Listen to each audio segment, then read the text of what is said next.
শুভ নববর্ষের সবাইকে আন্তরিক প্রীতি ও শুভেচ্ছা বন্ধুরা।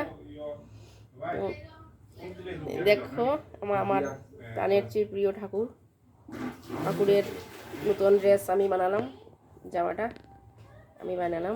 তারপরে দেখাচ্ছি আরো।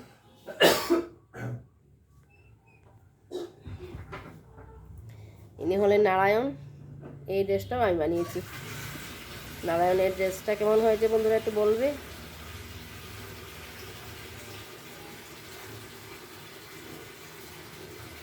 মা লক্ষ্মীর শাড়ি, এটাও আমি নিজে বানিয়েছি।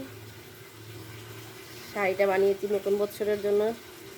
কেমন লাগছে আমার মা লক্ষ্মীকে একটু সবাই জানাবে।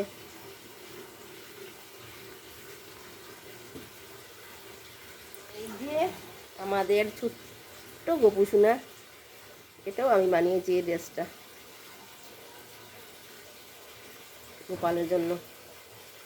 চূড়া উড়া পরাইনি, পরাবো। ছোট্ট সোনা।